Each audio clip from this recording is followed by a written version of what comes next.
Bonjour à tout le monde, j'espère que vous allez bien. Moi, je vais bien, ça va, je me porte comme un charme. J'étais absente pendant un an, un peu plus ou un peu moins, je sais plus trop. De toutes les manières, je m'excuse de m'être absentée comme ça. Je suis partie sans dire au revoir, mais je suis de retour maintenant et j'aimerais, s'il vous plaît, qu'on continue cette aventure ensemble. Sinon, je vous souhaite la bienvenue au 6e numéro des conseils de VG.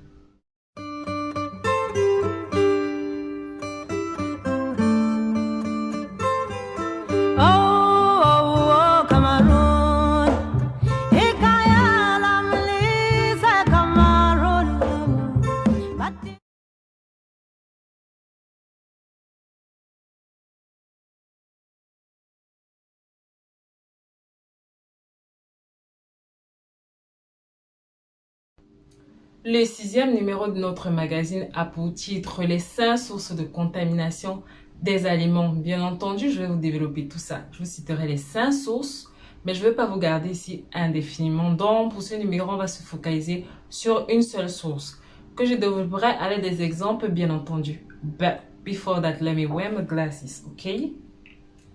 Thank you.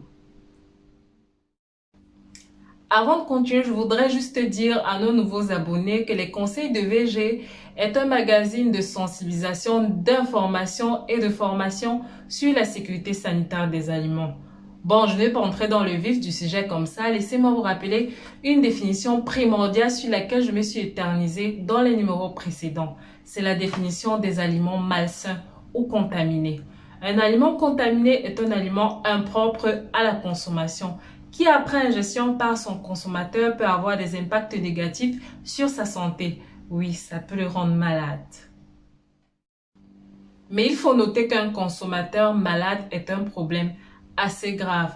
En amont, c'est une alarme pour le factory qui a vendu un mauvais produit. Et en aval, c'est une dépense supplémentaire et imprévue pour la société. Cela a forcément un impact économique.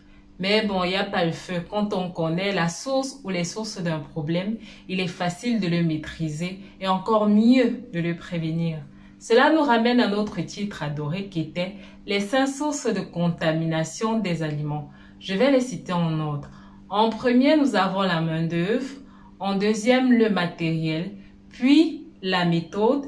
Puis, le milieu. Et en dernier lieu, nous avons les matières premières. Je ne sais pas si vous l'avez remarqué, mais nos 5 sources commencent par un M. C'est d'ailleurs pour ça qu'on les appelle en général les 5 M. Elles forment un diagramme que l'on appelle le diagramme poisson ou alors le diagramme d'Ishikawa, inventé par le professeur Ishikawa. C'est un outil de gestion de la qualité que l'on utilise en complémentarité avec le HACCP, la méthode GSTD, les 6 Sigma, les 4 P et j'en passe. Alors, je vous explique. Quand on parle des 5 M comme source de contamination, on fait référence à quoi? Pour la main-d'œuvre, par exemple, on veut parler de la compétence du personnel. Quant au matériel, il s'agit ici de la logistique, des outils utilisés pour la production. Pour la méthode, c'est les procédés, c'est les procédures, bref, la manière de faire. Quant au milieu, c'est l'environnement de travail. Et pour la matière première, tel que son nom le dit, c'est les éléments de base utilisés pour mettre en place le produit final. De façon logique, vous convenez avec moi que s'il y a un seul poids sur l'une de ces 5 sources de contamination, vous pourriez avoir des produits alimentaires contaminés en fin de production.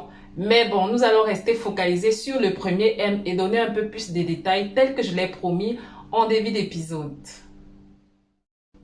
Donc, une main-d'œuvre comme source potentielle de contamination, c'est quoi? C'est des ressources humaines en manque de compétences et de formation ou alors tout simplement mal informées sur l'exécution d'une tâche. Et pourtant, en agroalimentaire, que ce soit pour la restauration commerciale ou pour la restauration collective, une main-d'œuvre bien formée ou alors la formation d'une main-d'œuvre se résume en 2 mots. Les bonnes pratiques de fabrication et les bonnes pratiques d'hygiène. Eh bien, les bonnes pratiques de fabrication pour une main-d'œuvre apte à produire consistent tout simplement à maîtriser les 4 autres M. Quant aux bonnes pratiques d'hygiène, il s'agit dans un premier temps d'utiliser ces EPI ou équipements interpersonnels à usage unique, c'est-à-dire les chapeaux, les blouses et les sécurités etc. et à mettre en pratique les 5 clés de l'Organisation mondiale de la santé pour avoir des aliments sûrs. J'en ai parlé dans les épisodes précédents, vous pouvez aller checker là-bas. Résumé fait de mon argumentaire précédent, convenez avec moi que pour devenir producteur, il est utile d'avoir des prérequis de base, car pour produire, il faut dépenser de l'argent. Si de façon hasardeuse, votre produit se retrouve contaminé parce que le processus de production n'a pas été suivi, eh bien, vous dépenserez encore de l'argent pour retirer votre produit du marché, vous dépenserez de l'argent pour sa destruction et vous risquez des poursuites judiciaires et peut-être même la prison.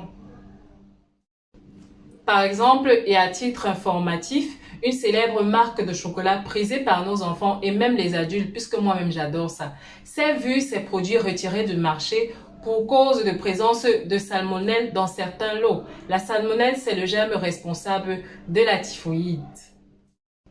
Dieu seul sait quelle était la source de contamination. Après des études de traçabilité, ils l'ont certainement découvert. Quoi qu'il en soit, comme je dis toujours, je ne suis pas là pour juger. Je suis là pour informer, pour sensibiliser et pour former. Et j'aimerais que vous m'encouragez dans ce sens-là en likant mes vidéos, en les partageant. Abonnez-vous à mes pages YouTube et Facebook. Et pour ceux qui ont des questions, vous pouvez m'écrire en commentaire, je les lirai. Ou alors vous m'écrivez inbox sur Messenger. Je vous répondrai. Sinon, je vous souhaite de vous porter bien. Ciao, ciao et à bientôt.